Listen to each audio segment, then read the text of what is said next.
is an effective tool for swine health monitoring. It can be used to detect the presence of a disease agent and the antibody response within a population, and to monitor how pathogenic agents and diseases circulate in swine populations. Oral fluid samples can be used to detect a current or recent infection with PRRS virus, PCV2, swine influenza, and other infectious agents. Oral fluid samples can also be used to help assess vaccine compliance. Using cotton ropes to collect oral fluid samples from swine can be a quick and easy addition to your herd health monitoring practices.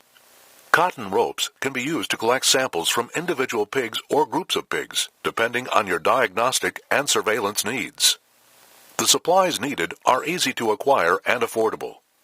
You will want to use undyed cotton rope. Cotton is highly absorbent and does a good job of capturing the fluid. You will want to use half-inch rope for nursery-size pigs and 5/8" rope for large finisher pigs.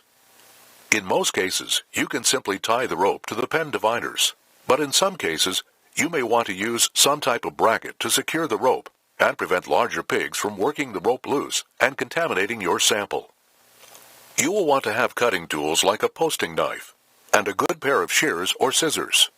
You will need clean plastic bags or similar containers to receive the fluid when you extract it from the ropes. If you are collecting larger amounts of fluid, you may want to consider using a wringer to help extract the fluid from the ropes. If you use a wringer, have paper towels and alcohol to disinfect the wringer between uses. Other supplies include gloves, snap cap or screw top tubes, and a marker for labeling bags and tubes.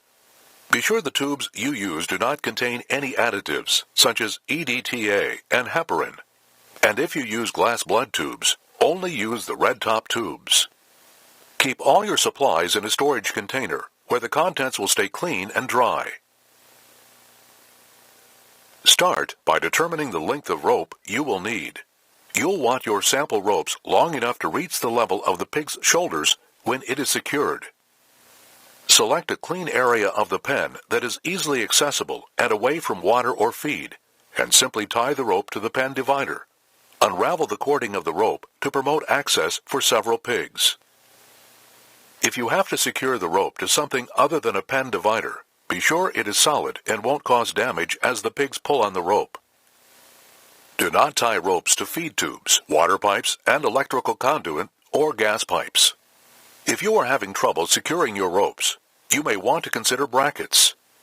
Here are a couple examples of brackets used to secure sample ropes. If you use a bracket to secure the rope, be sure they are removed or positioned safely out of the way to prevent injuring the pigs when you are not sampling. For smaller nursery-sized pigs, you can use the individual strands from a large cord of rope to accommodate the smaller-sized pigs. In most cases, a single rope will provide a sufficient sample in 20 to 30 minutes with an active group of pigs. To speed up the collection process or to assure broader sampling, you can place more than one rope in a pen.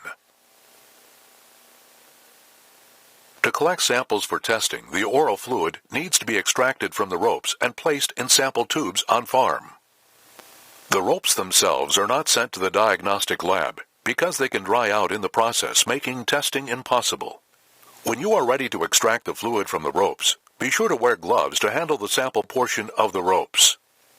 There are several methods you can use to extract fluid from ropes. One method is to leave the rope connected to the pen divider. Place your plastic bag or other collection container over the wet end of the rope and squeeze the fluid down the length of the rope to the end with your gloved hand. Another method is to cut the rope free.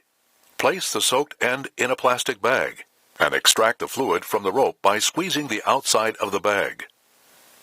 If you are collecting the ropes before extraction, be sure to keep the ropes from different pens or individual pens separated, and do not pool the extracted fluid samples together. In either case, once you have the fluid in the bag, you can cut open a corner of the bag and drain the fluid into your sample tube. You will need a minimum of 2.5 milliliter per sample. Also, be sure to properly label each of your sample tubes. Regardless of the method, you want to be sure you are able to collect and catalog sufficient samples without contaminating the fluid. When you are finished with each sampling, be sure to remove all the ropes from the pens. and discard all of your used ropes, bags, and gloves. Clean and disinfect your tools and be sure any bracketing devices are safely away from the pigs to prevent injury. At times, you may need to collect a larger amount of oral fluid. This is true if you are dividing a collection into multiple aliquots to freeze and conduct multiple tests at a later date using the original aliquots. To help you extract larger amounts of fluid from ropes, you may want to consider using a wringer. A wringer needs to be disinfected between uses and when moved between sites. To clean the wringer, use a spray bottle containing alcohol and paper towels. Spray the paper towel and the wringer with alcohol. Then feed the paper towel through the wringer to ensure all areas of the wringer are covered in alcohol. Only wring out the wet portions of the sample ropes. Dry portions of rope will absorb fluid and lessen the amount collected.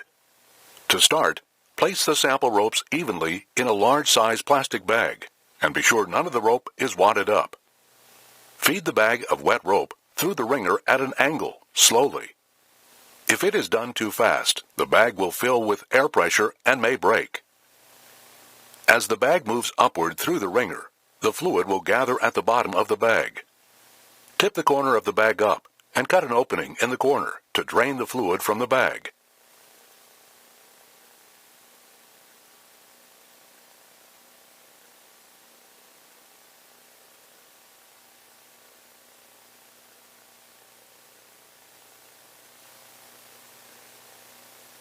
Before you ship samples to a lab, be sure they are going to a diagnostic laboratory that uses optimized assays for oral fluid. Be sure to send the samples on the same day they were collected. Samples for PCR testing or antibody detection may be frozen and sent at your convenience.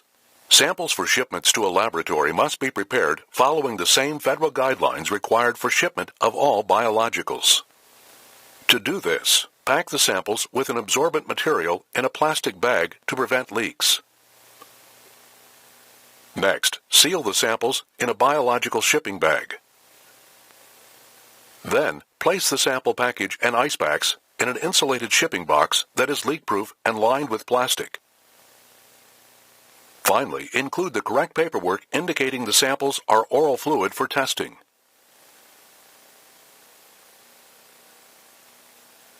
Most often, pigs will naturally chew on the rope. However, some pigs may be disinterested at first. Reluctant pigs can be trained using several different methods. Once familiar with the rope, the pigs should look forward to future collections. One method is to place sections of rope on the floor of the pens for the pigs to get familiar with. Put knots in the rope so they don't fall through the slats or get pulled apart. After the pigs have become active with the practice ropes, remove those and introduce your sample ropes. Another method is soaking ropes with apple juice or sugar solution. This does a great job of attracting pigs to the ropes. Again, after they have become used to the flavored ropes, try your sample ropes. Do not use the flavored ropes for sampling. Also, consider these tactics to improve sampling. Sample in the morning. Pigs are more active in the morning, so they may be more likely to chew on the ropes. Try different pens. If you notice a pen is not very active with the ropes, place ropes in other pens at the same time to see if that helps. For more information or questions on how to conduct rope sampling, you can contact the following.